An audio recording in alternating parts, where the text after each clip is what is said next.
Hi, in this video I want to have a look at the F chord. The reason I want to have a look at this chord is that it's quite a commonly used chord and also one of the chords that provides the most problems when playing it. When playing music in the key of C, especially blues music, you're likely to come across the F chord because it forms the three chords C, F and G.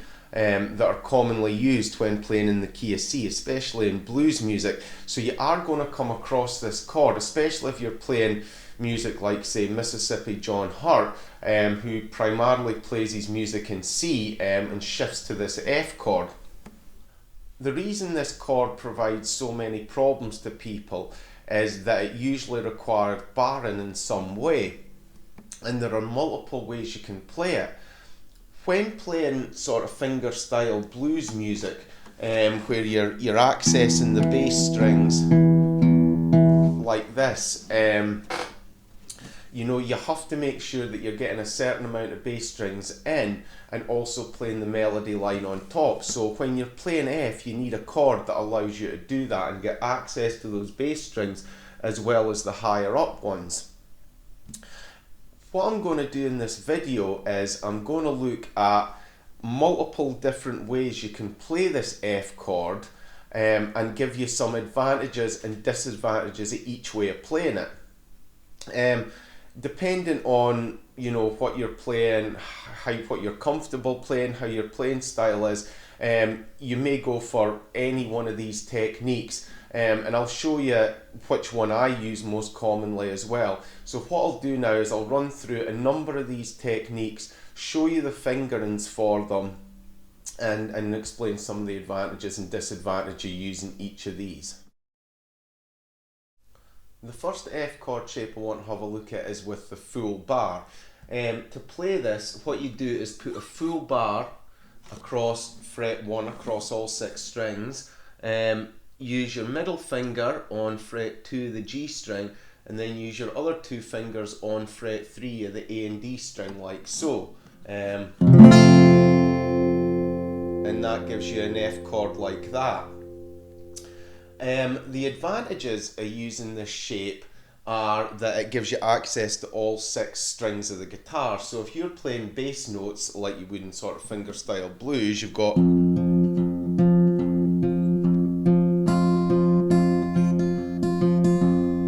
like that, so you have access to all 6 of the notes. So that's why it's a really good chord to use. But there are a lot of disadvantages to using the chord played like this. One of the disadvantages is that all 4 of your fingers on your fretting hand are locked out. So it's great if you want to play all the notes that make up that F chord, but if you need to play more notes, say up here, it means you have to release fingers off of these strings. So it does kind of tie up a lot of your fingers. Another downside to this is that it can be a slow shape to make. If you think about it in blues music, F will primarily be used when you're playing in the key of C. So you'll have the chords of C like this, F, and then G.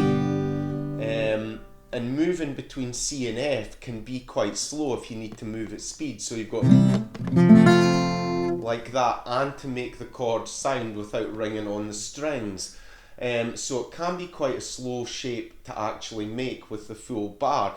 So that's another downside of it.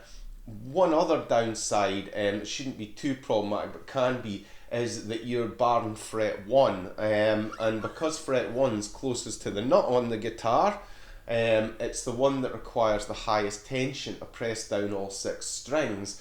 So your finger muscles have to be in good condition to play this. It depends what type of guitar you're playing it on, but on a standard acoustic like this one, you do require a lot of tension down on your first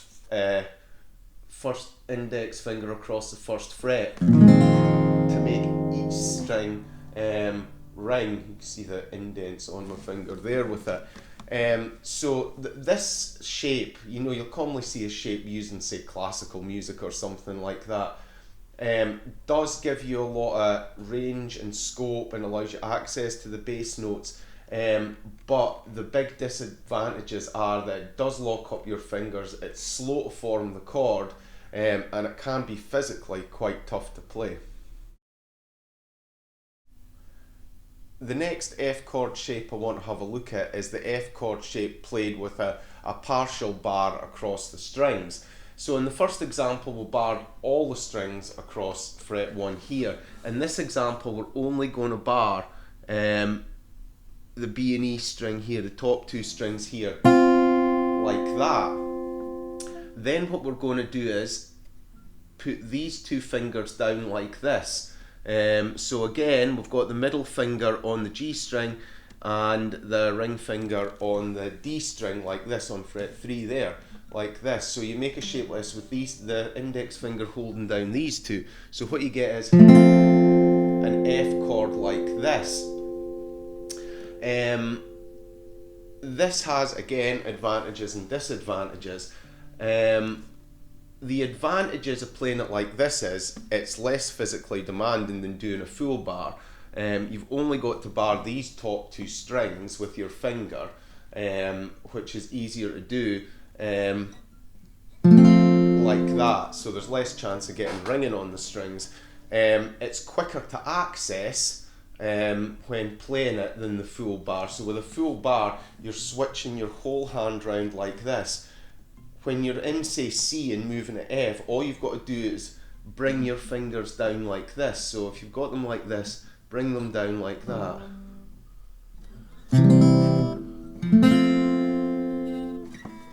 So it is quicker to access as well. It also frees up one finger. So you've also got your pinky here that can play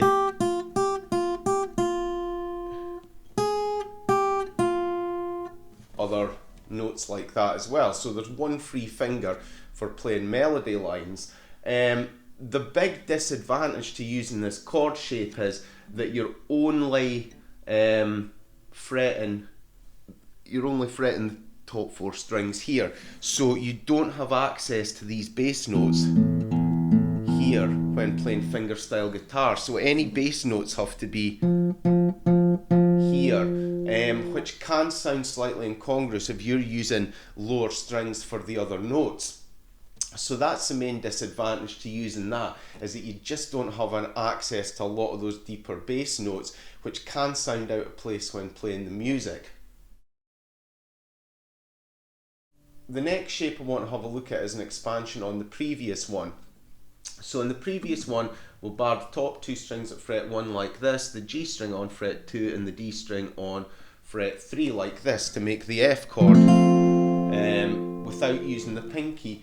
To expand this further, you would keep this here like this, but then use your ring on the A string 3rd fret and your pinky on the D string 3rd fret. So you're now playing 5 strings, like so. And you can make an F chord like that as well. I don't particularly like doing it like this. The advantages are, again, it's slightly physically easier to play than putting a full bar down, because you've only got to bar the top two strings with the first finger, like so. It also gives you a wee bit more access to bass notes, so you now have access to the A string bass note.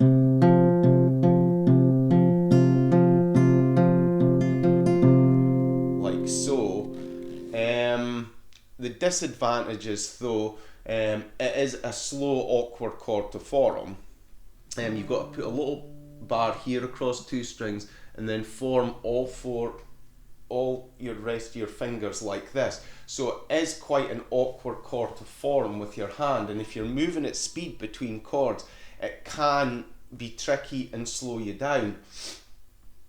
The other disadvantage of it is, once again, it locks out all 4 fingers of your fretting hand, so you don't have any of them free for this, so you'd have to take one off if you were wanting to play like that.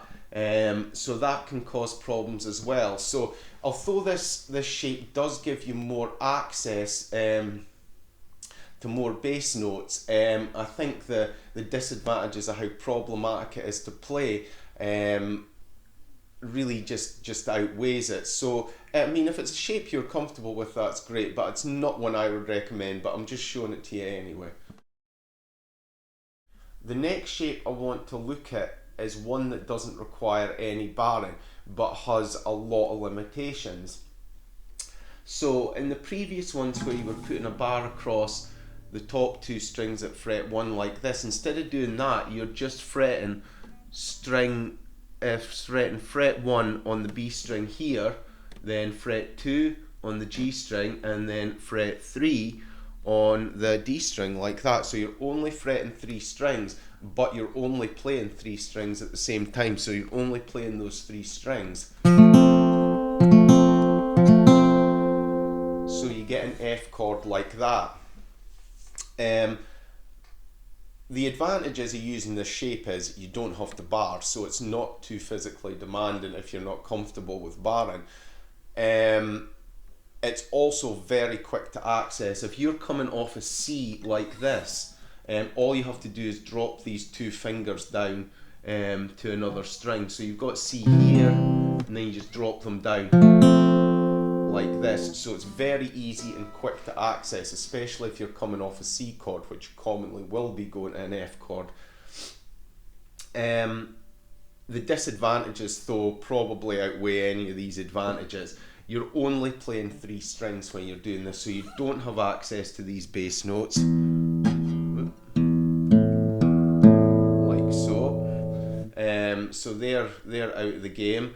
You do have a finger free for playing on this string, but you don't have this string fretted either here, so it really is quite a limited shape. It may be useful in some circumstances, but most of the time it is just too limited in scope to use when playing this sort of finger style guitar. The next shape I want to have a look at is one that I personally struggle with and really don't use. It's very similar to the half bar insofar as you'll be fretting fret 1 on those 2 strings, fret 2 on the G, and fret 3 on the D like so. But in addition to this, what you will be doing is you'll be using your thumb to come over the top of the guitar and press down fret 1 on the bottom string like this. So as you can imagine, this is quite tricky. So you have to get these 2 strings down with your index finger, this string down with your thumb, and then try and fret these strings like that, and you should get a chord, but I probably won't. You can sort of hear it. This is quite a narrow neck guitar, and I really struggle with this. I do have quite short fingers on my hands, so maybe that doesn't help. Maybe if I had longer fingers it would make it easier, but I really can't play this technique, so I don't use it. But you know, a lot of people do, and a lot of people find it very useful. Why the technique's so useful is that the shape is quick to get to. If you're coming off a C, you can just hang the thumb over and go like that, so you can access it very quickly, like so. It gives you access to that lower bass note here, which is really handy. And basically the only string that's kind of out of action is the A string here. So it does offer a lot of flexibility. It is quick to change to, but it may not be for everyone. Like I said, I have relatively short fingers, and especially my thumb's quite short, and I really struggle to do this chord, so I've just basically don't do it, and look at other alternatives instead. But if you can get the hang of this and use this technique, it can be very good when playing fingerstyle guitar and using the F chord. We've looked at playing this F chord down at the root position here at fret 1, and we've looked at different ways of doing it. That's probably one of these ones that you're going to use if you're playing sort of fingerstyle, blues, folk music, that sort of stuff. but there are a lot of other places you can play an F chord. So you can use chord inversions to try to find an F chord further up the neck. Is this a good idea? Well, if you're playing all your other notes and chords down at sort of fret 1 root position like that, it's probably going to sound out of place if you start going high up the neck. But you know, do be mindful that it can be played in a lot of other positions, most of them further up the neck. That's done by using chord inversions, where you're basically taking a chord shape and moving it further up the neck. So an example of this would be to say, take the D shape here and then just keep moving it up half steps until you get to F. So you get D, E flat, E, and F would be here. So you would get an F chord here. You can do the same. Say you take the A chord shape here. You can move it right up the neck here, and you will get an F as well. Like so. So just be aware that there are a lot of other positions that this F chord can be played in, but realistically for folk, fingerstyle blues and music like that, you'll probably be playing it in one of the shapes I've shown you earlier, down at about fret 1 at the nut of the guitar. Okay, that's had a look at some different ways that you can play an F chord. There isn't really one particular shape that does everything, that's easy to play, allows you access to bass notes, frees up finger for playing melody notes or anything like that. So a lot of it is personal preference to what you feel comfortable playing, and also the actual piece of music you're playing. Sometimes you can have a piece of music where you don't need to make a full chord, or you only need to access certain notes, in which case you can use a specific technique that fits that more suitably. When just playing an F chord in general, my personal preference is to play with a full bar, because that's mostly what I'm used to playing. It does cause some problems, but I've been playing it for so long now that I can make the shape relatively quickly. If you're not comfortable using full bars, or you're finding it too slow or too tricky, it may be worth trying to learn the technique where you hang the thumb over the top of the fretboard like this. Personally, I can't seem to take to this technique and don't like it, but I can see the advantages of it. The best thing to do if you are needing to play F chords is look at all the different shapes you can use and pick one that's most suitable for your playing technique and most suitable for the piece of music that you're playing.